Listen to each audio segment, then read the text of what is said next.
Iran and the Western-manufactured hijab protests.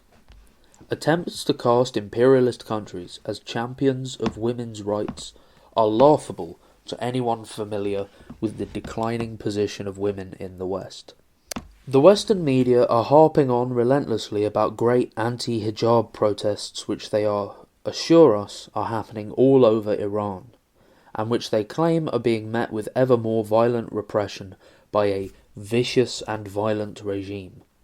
The nail that they are trying to hang this deceitful web of lies on is the story of Mahsa Amini, a 22-year-old Kurdish woman.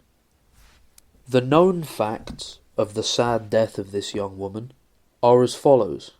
During a shopping trip to Tehran with her family, she had emerged from a metro station and entered Talakani Park, where she was walking with 3 female and 2 male relatives, including her brother Ashkan. The group was approached by members of the morality police, who said she was in breach of the Islamic dress code. 2 of the women were given warnings, but Amini, despite pleas from her aunt that she was from out of town, the dress code being much less observed in many smaller towns and rural areas, was directed into a van to be taken to a police station for a correction lesson. These lessons are usually a 60-minute lecture before being released. A video recording from the station released by the police shows Mahsa Amini standing alone, collapsing onto a chair and then onto the floor. She had a stroke or a heart attack and died before the ambulance got her to hospital. This was, of course, an unfortunate and terrible occurrence, but it is one that does happen from time to time to people anywhere in the world. Some of the grieving family have blamed the morality police for Mahsa's death, and the increased stress of the incident may well have been a trigger in some way. But to someone who is unknowingly especially vulnerable, many things could have contributed. The shopping trip to the big city, the noise and bustle even.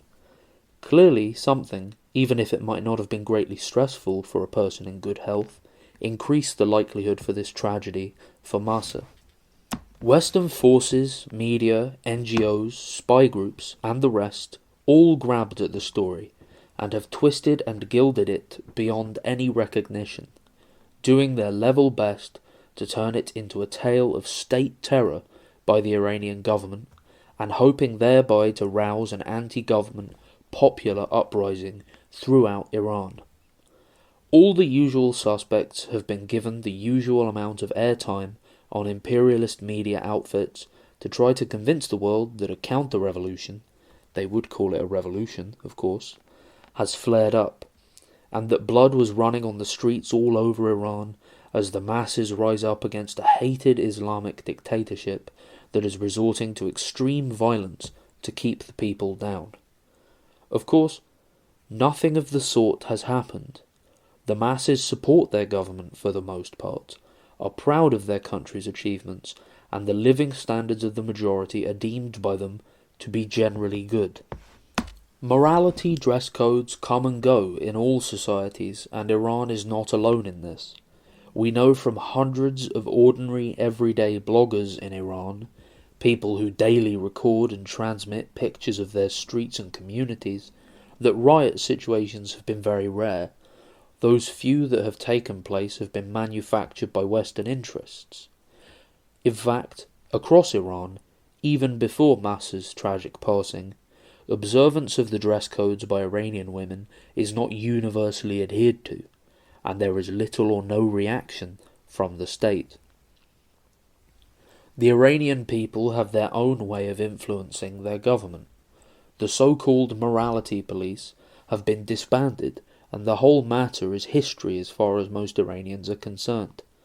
However, those who seek to bring Iran down, who want to end its anti-imperialist stance, and its friendships with Cuba, Venezuela, China, Russia, etc., will try to keep the story alive in order to justify their interference in Iran's social and economic affairs. Quote, "Never in my 14 years working on human rights advocacy have I witnessed such disillusionment with and opposition to the Islamic Republic regime," end quote, said Nazanin Boniadi, a British-Iranian actor and Amnesty International ambassador. Quote, "While Iran has become accustomed to mass protests every decade, neither the student protests of 1999, nor the Green Movement of 2009, or even more recently the November 2019 protests, compare in fervour or magnitude to the current protests." Boniadi added, quote, "The most unprecedented part is that the protests have been female-led," end quote.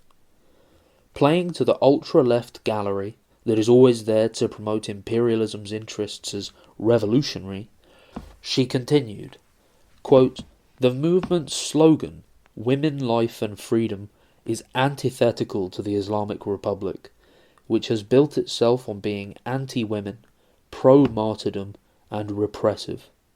This uprising is not just about draconian dress codes.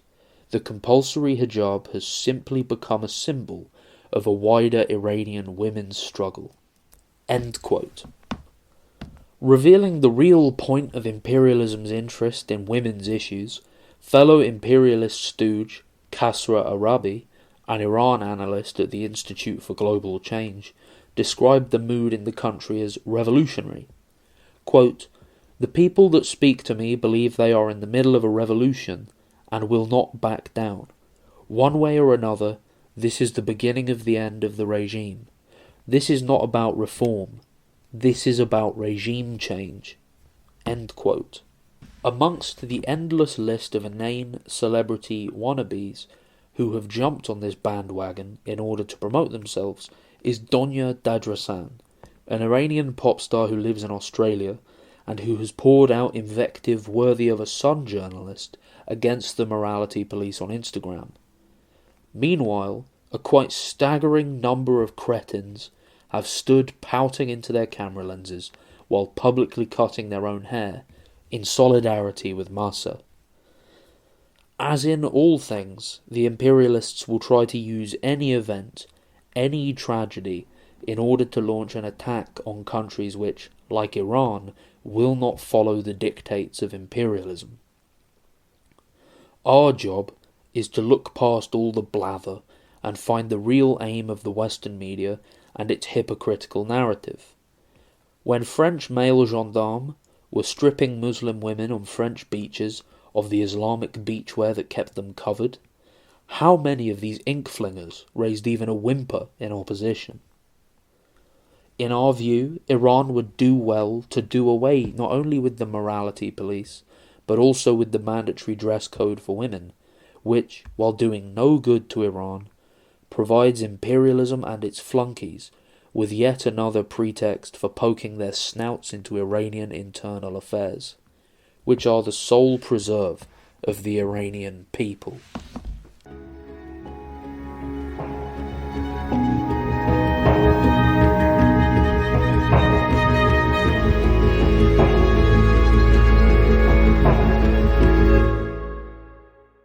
Thanks for listening to Proletarian Radio. We aim to bring you the best Marxist analysis on current affairs, revolutionary history, and theory. Do like, comment, subscribe, and share our content to help us reach the widest possible audience. We are a small organization with limited resources, and we need worker support if we are to grow and fulfill our mission. If you are able to make a one-off or regular donation, no matter how small, please visit our website at thecommunists.org and register as a supporter.